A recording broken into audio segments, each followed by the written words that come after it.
কাকা আসসালামু আলাইকুম। ওয়ালাইকুম আসসালাম। তাহলে আপনার বাসা কোথায় কাকা? আমার বাসা কিসমত রাজাপুর। কিসমত রাজাপুর। আপনি এই বাঁশির জগতে কত বছর আছেন? আমি বাঁশির জগতে আমার বাচ্চাকালের থেকে একটু আমার জোরে মা বলেন। বাচ্চাকালের থেকে বাঁশি বাজাতাম। আমার মা বানাতো প্রতিমা, হ্যাঁ। তার ছেলে বাঁশি বাঁশি আর দিল। বাঁশি বাজাতে বাজাতে বাঁশি ক্যাসিকল আছে, হ্যাঁ।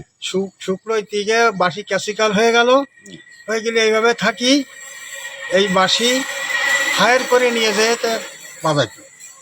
এখন নিজ ক্ষমতা নিজে ছায়ালি পাতায়ে বাঁশরি বাজাইয়ে তো বাঁশিয়াল হতে হবে। সিন্ধু আবাসী এখন আপনি কি জাতে কি মুসলিম না আছে?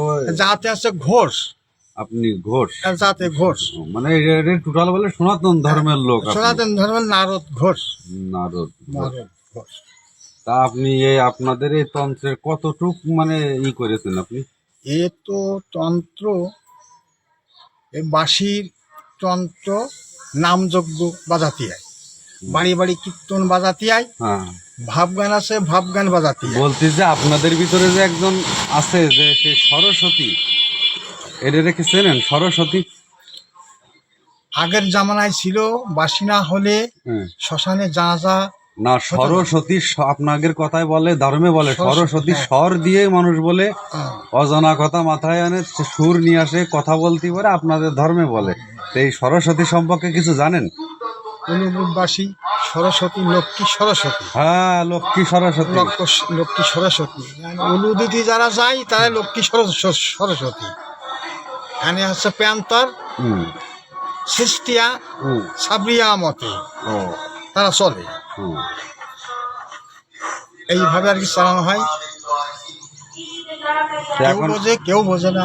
হ্যাঁ, কেউ বোঝে কেউ বোঝে না। তা আপনি যে বাঁশি যে বাজাচ্ছেন, তাই এই বাঁশি কি আপনি বিক্রি করেন? বাঁশি ছায়ালি বাঁশি বিক্রি করতে নেই। যদি কেউ বাঁশ দেয় তাকে বানায় দেওয়া হয় এই বাঁশি। তা আপনি একটু বাঁশিটা একটু বাজান তো, বাজান যাবে? হ্যাঁ, একটু বাজান তো বাঁশিটা।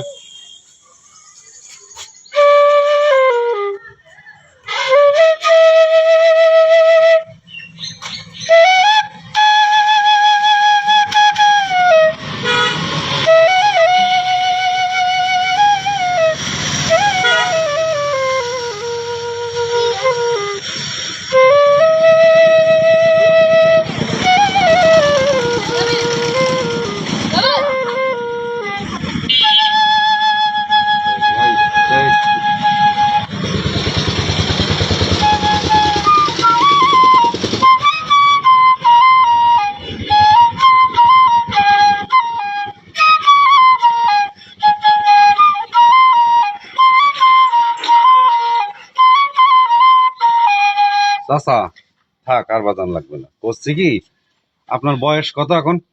আমার বয়স 70 বছর। 70 বছরও আপনি যে বাঁশির টানটা দিচ্ছেন, এই দম যদি না ওঠে তাহলে কিন্তু বাঁশি বাজান যায় না।